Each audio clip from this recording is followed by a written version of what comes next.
Accueillir tout de suite l'Union cycliste du Pays Gapençais avec son président Jean-Louis Templier qui va nous parler de l'Alpigap, mais bien sûr aussi du club.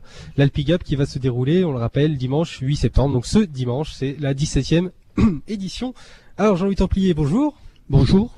Comment se passe l'organisation, ça vient dans la ligne droite là de l'Alpigap? Disons que ça se passe bien, quoi. Disons qu'on met tout en place, tout ce qui est l'organisation, donc les secours, la sécurité au bord des routes, tout ce qui doit s'approprier à une organisation de ce niveau-là.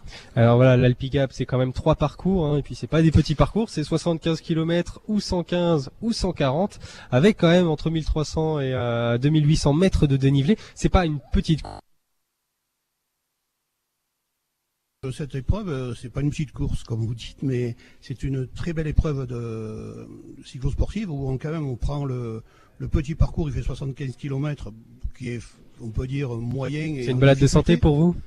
Non, je n'ai pas le temps de faire du vélo malheureusement. Le moyen parcours, donc on commence à prendre le côté du Dévoluy, le col du Noyer, on rentre par le col Bayard, donc ça fait 115 km, c'est pas évident. Il faut quand même un entraînement, même si on le fait en amateur. Après le grand parcours, là, on arrive sur les 150 km avec, on a enlevé des difficultés quand même cette année, on a enlevé la montée du col du Noyer, on rentre, quand on arrive à Saint-Bonnet, on rentre sur le pont du Fossé, Ansel, mais il y a quand même la côte de Saint-Léger-d'Ansel, et que quand on organise le week-end du Champsaur, c'est une côte qui fait mal, comme on dit. On rentre sur Gap. Les jambes lourdes. Voilà. Là, on rentre sur Gap, la difficulté est moindre puisque cette année, on n'emprunte pas la montée vers Charance par la rue Charles-Rouse et le Clos de Charance. On va rentrer par la rue Jean-Massé et on prend l'ancienne route de Veynes et on rentre directement au pavillon. Donc ça enlève quand même 3-4 km difficiles. Donc surtout sur tous ces parcours que vous venez de citer, le système de sécurité fermera les routes? Il y aura, c'est vrai qu'avec les services techniques du Conseil général, et je les en remercie, on va pouvoir fermer le col de Fouressas au départ dans les deux sens, le temps du passage, après le col d'Espréau, et le col d'Espréau sera fermé que dans un sens, donc les voitures ne pourront pas remonter contre les coureurs, et la descente du Noyer, pareil, dans la descente du Noyer, les coureurs ils n'auront théoriquement pas de voiture, puisque ça sera fermé en bas. C'est une grande sécurité pour eux et puis pour nous l'organisation, et je remercie le service du Conseil général. Et surtout à vélo dans les côtes, on a tendance à zigzaguer à faible allure. Voilà, absolument.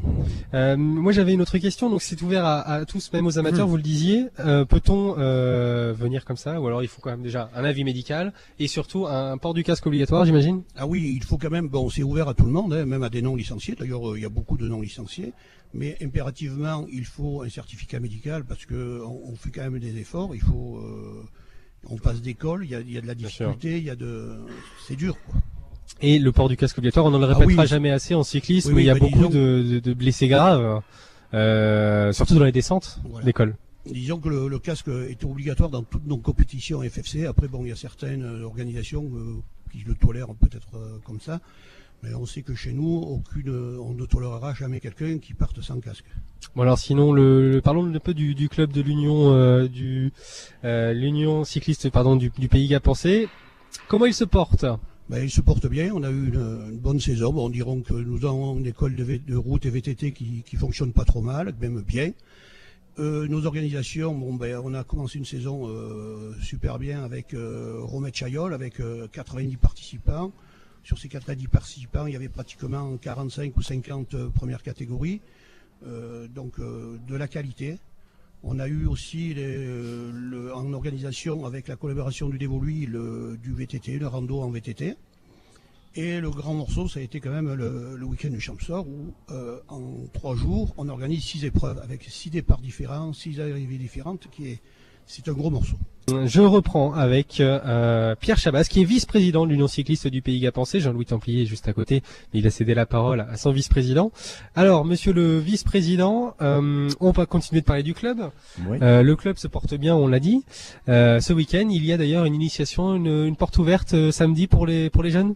Voilà, disons que chaque année, les premières journées de septembre est organisée nationalement une journée, et disons que le club, l'UCPG, organise déjà aujourd'hui à la réunion du mois, nous avons la réunion du mois, où là, les personnes qui sont intéressées à pratiquer, les jeunes, à pratiquer la route et les VTT peuvent venir à la réunion du mois à 18h30 au pavillon. Et après, samedi, dans le cadre de cette journée, là, ils pourront venir aussi et il y aura les entraîneurs qui seront présents. Alors, où est-ce qu'ils doivent venir samedi? Au pavillon. Pavillon qui est, on le rappelle? Au pavillon Carina, à Chabanas, à Yap. Voilà. C'était peut-être pas évident pour tout le monde. Voilà, et ce samedi-là aussi, il y aura aussi le QG là-haut de l'Alpi-Yap. Eh ben écoutez, moi je vous dis merci beaucoup pour nous avoir présenté l'Alpi-Gap. Combien de participants pour terminer d'inscrits? 150 participants, c'est une augmentation, c'est pareil que l'année dernière, vous me dites? Ah, excusez-moi, on parle avec Monsieur Templier qui n'avait pas pris son micro. Disons qu'on est à peu près au même nombre que l'année dernière, à la même époque. C'est vrai que les gens, comme ils s'inscrivent en ligne par Internet, ils attendent voir un petit peu le climat, le temps pour, je pense qu'on devrait approcher les 400 parce que l'année dernière 500 et on sait que les cyclosportives en ce moment sont un peu à la baisse.